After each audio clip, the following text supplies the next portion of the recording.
Hello,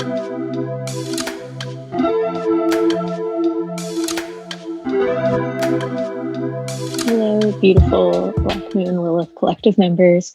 My name is Rae Fagin, and today I will be teaching you the Crystals for Manifestation workshop within the Black Moon Lilith Collective. I am so excited to be collaborating with Adama and Lilith Astrology on this offering for you all. So let's just get right to it. So to start, I always like to just outline what you can expect from this workshop. We'll begin with some introductions like who the hell am I? Why do I work with crystals? How do I have the authority to teach you all about crystals today? We'll do a bit of crystals one-on-one, just in case you've never worked with crystals before, just talking about how exactly to do that, specifically diving into programming and intention setting with your crystals. Obviously, that is a very important part of any manifestation practice and is an important part of building relationship with your stones. Then we'll move into crystals specifically for manifestation. We'll talk about how to use crystals to manifest, what crystals to choose, and then I'll lead you through a guided meditation that'll help you connect further with the stones and also with your own desires and what you wish to call into this world. So, who am I? Like I said, my name is Rae Fagin. I use they, them pronouns. I identify as a crystal and ritual witch. I also have a practice called This is a Spell, where I help people connect with their intuition through crystals and crystal magic, and also the power of simple rituals. I have a monthly workshop offering called Mineral Muse that I put on with my collaborator Sadie Cadlick, where we work through a different mineral together each month. I also offer crystal readings and magic writing gatherings every month, which also brings me to I'm a writer. I write creative nonfiction. I write essays. I write about the metaphysical world, tarot, crystals, astrology, you name it. And because this is a Black Moon Lilith Collective offering, obviously you all love astrology, so I'll give you my big three. I am a Taurus sun, Cancer moon, and Sagittarius rising. So I like to say that I am a chaotic, loud person who gives good hugs and likes good food.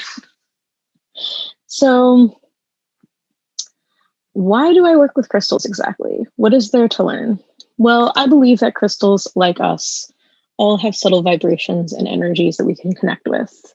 I mean, quartz makes up the device that you're watching this on, whether that's your phone or computer or tablet.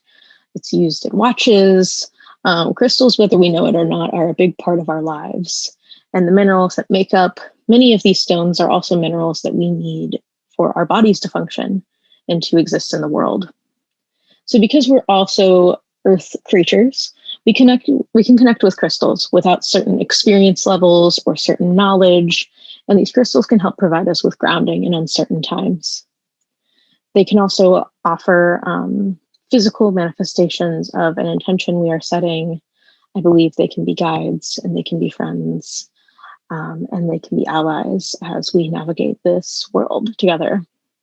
I started working with crystals about 5 to 6 years ago. I first started working with them when I moved to New York. And I met a lot of people who were in the metaphysical world. And I was struggling a lot with anxiety and depression. And while crystals and any metaphysical practice are never a replacement for therapy or medication, crystals became a really important ally for me as I was navigating those times in my life. It was important for me to connect with the earth through these stones, living in a city like New York. They provided me with a sense of grounding. The weight of them on my body or in my pocket each day just helped me feel more comfortable and safe and grounded within my body. And like I was saying before, they served as physical reminders of my intentions. And as we developed a deeper relationship together, I really got to know their magic and the guidance that they can provide us, how they can echo our intuition, how they can open things up for our lives, and just really be amazing friends as we navigate the world. Crystals now are an integral part of my life and my practice. They are placed everywhere in my home. I have a large collection, some of which I'll be showing you tonight. They're always on my person, and they are a really important part of my magical practice and my spell work. So I'm excited to, and very passionate about crystals, and I'm excited to talk to you about it in a way that supports you with whatever type of magic that you practice. I believe that everyone is intuitive, and I believe that believing in your intuition and trusting your intuition is revolutionary. And that is a big pillar of how I teach and how I work with crystals. So let's cover the basics. If you've never worked with crystals before, I hope this helps you with a foundation on how to get to know these rock friends. And if you are a seasoned crystal witch like myself, I hope this offers you a nice refresher or a different perspective that you can carry with you. So working with crystals is all about developing relationships with the stones.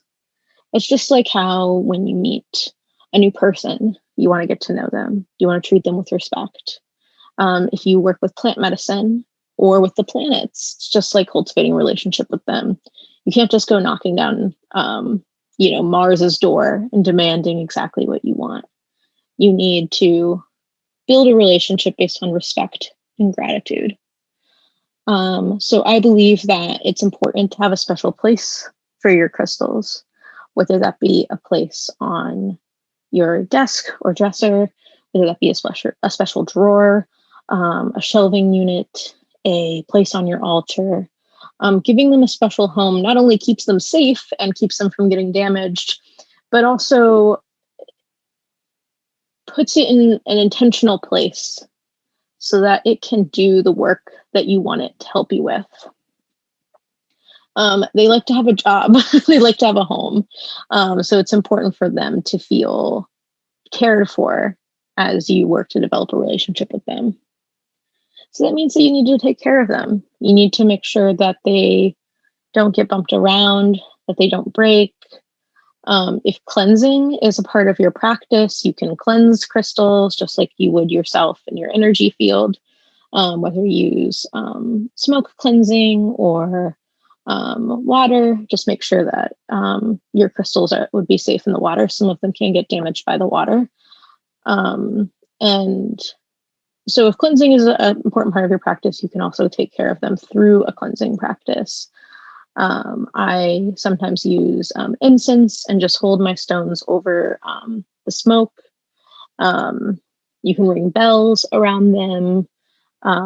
Really, whatever feels best for you is an appropriate way to cleanse your stone. Because remember, we're all made of minerals. We're all made of the earth. And another important pillar of building this relationship is thanking them. It might sound silly, but after I've worked with some crystals, I give them kind of a little kiss and thank them for everything that they've helped me with, have a moment of gratitude for them, and really making them feel appreciated before I put them away. It's a really important part of my practice. And as I've started doing that more and more, I've noticed that my relationships with the stones has grown a lot stronger. Another big part of working with crystals is having a clear intention and setting that intention. Like I mentioned before, your crystals like to have a job and a clear purpose. So for example, if you're going to bring in a piece of rose quartz into your home, rose quartz is a stone commonly associated with self-love, self-nurturing. Maybe you want this piece of rose quartz to help you with your relationship to your body. So it might be nice to have a piece of rose quartz in your bathroom, a place where you're taking care of your body. And so as you bring the stone into your home and put it in an intentional place, you can program your crystal, which basically means that you are infusing it with your intention so that it can continue to support you. This does not have to be a major practice. It can be, if you love making big ritual, it can be as big or as small as you like, as long as you are being intentional and present and working to connect with your stone.